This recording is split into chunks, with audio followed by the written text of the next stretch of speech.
Hi, this is Jack from Autism Plugged In, and today we're going to be taking a look at Casey's Big Day, which is another great app from RubyCube Apps, and it's basically a storybook with a lot of extra features that have to do with more reading and more comprehension.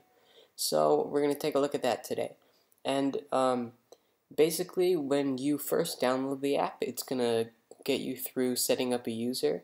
But since I've already opened the app, I'm just going to show you what happens there, and I'm going to do it now. So if I just tap this black arrow at the bottom, it's going to bring up the user menu. So I'm going to add a user, type my name in,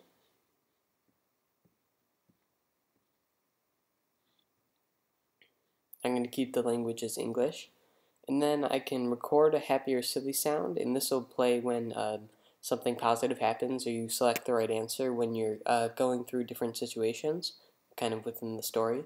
And then a sad or annoying sound here, which is kind of a negative, this is wrong answer. So the app just wanted to let you do these yourself so you can personalize it.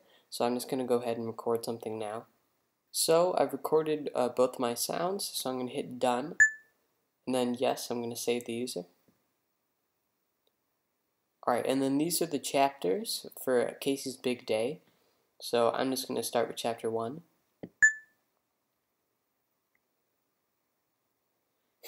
So here, this is what the pages of the book look like. And basically, if you tap on this black arrow on the bottom, you're going to get all the options that the app has to offer. And if you tap the question mark on the bottom right, I would take note of this, because if you don't know what to do, or if there's some features that you think you might be missing out on, just tap this question mark on the bottom right, and it's going to tell you basically what everything does and everything that you can do within the app. So that's very helpful. And you'll see these two microphone icons on the bottom. If you hit the plain microphone without the kind of Wi-Fi looking lines on top, you're going to be able to record your own recitation of the story. So you can read the story and record that yourself, and then if you hit the second microphone icon, you can listen to your own reading of the story. So that's helpful if you don't like the provided voice, but if you just hit the speaker at the bottom, it's going to read through the story for you, so I'm going to do that. Casey was looking forward to starting back to school. 5th grade would be dangerous. He was hoping to make new friends, work on cool projects, and hide from his teacher. Casey had been at Elm Street Elementary School for 6 years now. He would get a new teacher this year, and his name was Mr. Lamb. So that's the kind of storybook aspect of the app, but then there's also the comprehension aspect of the app. So if you read through the story a little bit more carefully, you're going to see that it doesn't really follow. 5th grade would be dangerous, not really something that 5th grade should be always. So anything that's highlighted in blue, you can select that, and then you can pick different options that will fit better with the story. So dangerous, I'm going to pick maybe exciting. Exciting. Hooray! And then it's going to play your kind of positive feedback sound, your silly sound that you recorded earlier.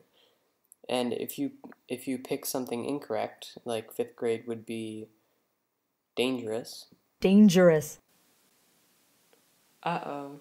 It's going to play your negative sound. So basically, kids have to be able to read the story well enough and understand when things are appropriate to use and when they're not.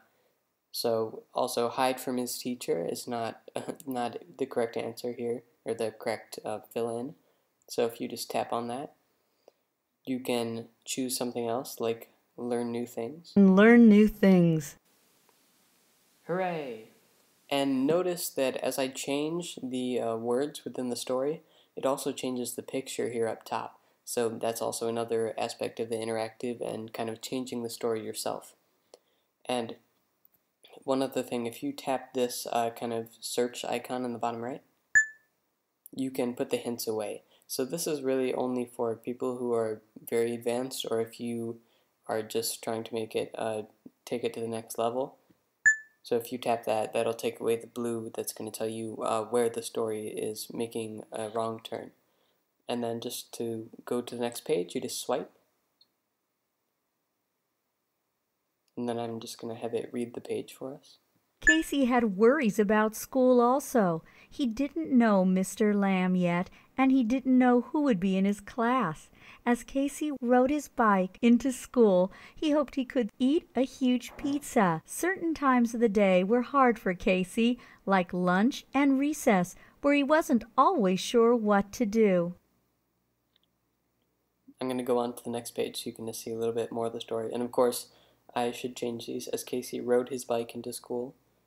And the picture also shows you that that's not something that you would usually do upstairs. So he probably walked to school. Walked? Hooray! And also notice a lot of times there are multiple correct answers. So there could be, most likely strode is a correct answer here. Strode. Hooray! So as long as you pick something that makes sense, there's not just one right choice for within the story. And I really like this app. It's kind of a storybook app, but it's also kind of testing comprehension, so you can use it that way. And it's a really fun app, and of course there are a lot of different chapters within each book. And you can navigate through those here at the top if you just tap the chapter name or the book name. This is the different list of books, which are actually individual apps. We reviewed Trudy Goes to the Beach a couple days ago. And if you tap on the chapter, you can jump between chapters as well. So it's a really cool app, and there's a lot more information on it in the description. I've linked to the full review on Autism Plugged In. So I hope you like the app, and thanks for watching.